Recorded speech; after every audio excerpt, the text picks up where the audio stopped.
The M-Pesa journey began in 2004, actually, when my team and I were awarded some grant funding from DFID, which is the UK Department for International Development. That funding was available to help private sector companies take a risk on a project which they normally wouldn't do. And so we'd put together a project concept around using mobile phones to allow financial transactions to occur. And at that time, there was a lot of focus on microcredit and microfinance. And it was in that context that we'd pitched into this competition for funds with DFID. We developed a pilot system which involved working with a microfinance institute and a commercial bank and pushing out loans into M-Pesa accounts and allowing customers to repay their loans over time, but using mobile payments. And we had about 600 customers using that system. But after a few months, we started to notice something a little odd. People were putting more money into their M-Pesa wallets than was necessary to just pay the microfinance loan element back. And so we looked a little deeper and realised that what people were doing amongst the pilot customer groups was sending each other money. And at that point, we thought, well, actually, the utility value of this wallet, mobile wallet, is much more than just repaying loans and microfinance loans. And so after watching that behaviour for a while, eventually we decided, okay, let's simplify this product. Let's turn off some of that complexity around credit and just launch with a P2P system. And we launched in 2007. So it's quite a long development time, 3 years of being awarded the funding, getting into the marketplace, trying something, pivoting, and then launching with something which we thought was most relevant to the needs of the customers. But then a pretty short period for the takeoff. Yes, absolutely. So things took off very, very quickly. We didn't market it as a mobile payment system. We simply marketed it as, do you want to send money home?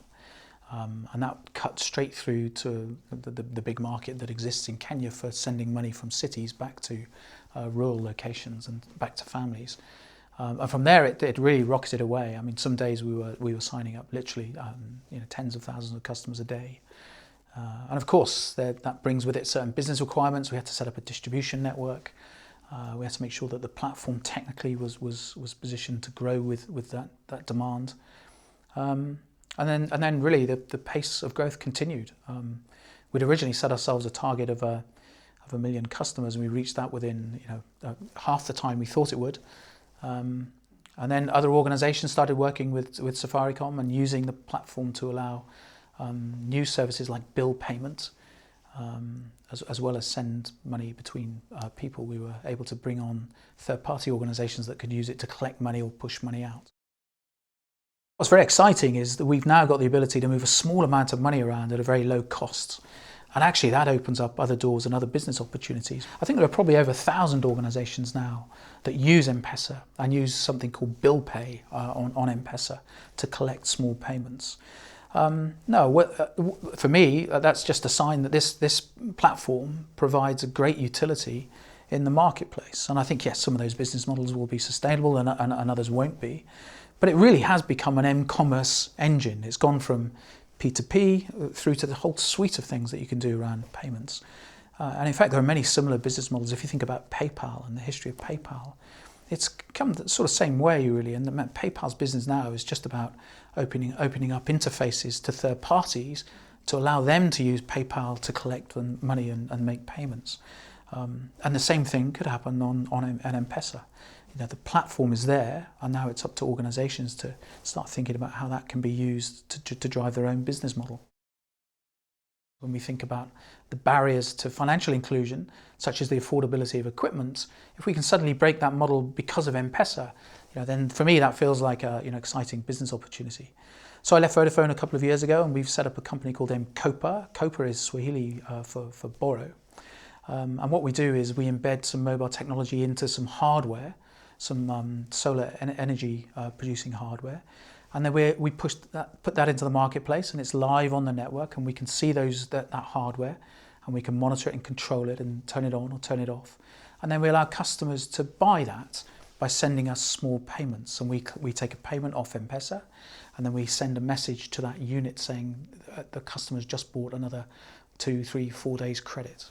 And so what we're really doing is asset financing clean energy for the customers in using smart data, and the fact that we've got M-Pesa there is key to making that business model work. The problem for a lot of sub-Saharan Africans is that they don't have access to grid electricity. What many people do is spend money, quite a lot of money actually, every day, sometimes up to 20% of their household income could get spent every day on very poor quality fuels such as kerosene or paraffin. And if you were to say, well, there's plenty of solar energy available, why are you still spending money on kerosene? It's all to do with the affordability of that equipment. So what we're able to do in M-KOPA is break that affordability barrier by saying, well, look, put a deposit down, and then but your daily cost for this equipment is actually less than what you would spend at the moment on kerosene. And so the pitch to the customer is very simple. This saves you money. And what they do is they send us payments in small amounts, or at any pace they like, actually, and then we tell that unit to work for the period of time that the customer's bought. So it's a little bit like, I grew up in a house with an electricity meter. We used to put 50p in, and that would buy you another 24 hours worth of electricity. We're doing the same thing, but this time it's off-grid, and it's using mobile payment technology, and mobile technology embedded into that hardware and that device. Suddenly there are 6 billion mobile phones, and many of those are in the hands of customers who are invisible to us as service providers previously. Voice, of course, was the first surprise for everybody. People on relatively low income will find a way to take a phone and buy prepaid airtime. Then we had the sort of wave of mobile money, and M-Pesa in Kenya stands out as a great demonstration project, but it's now happening in many other parts of the world as well. And then I think this machine to machine coupled with mobile payments is the next wave of product development, and lighting and basic energy needs is the first step. But it can be applied to many different applications in the marketplace. From sort of, I'm running a small farm and I need some agricultural equipment which I wouldn't be able to afford otherwise. That's one example. Right through to running a small retail outlet, and if I could afford a fridge, I could offer cold products. That's another. So many examples of what we can use this technology for. It's a very exciting future.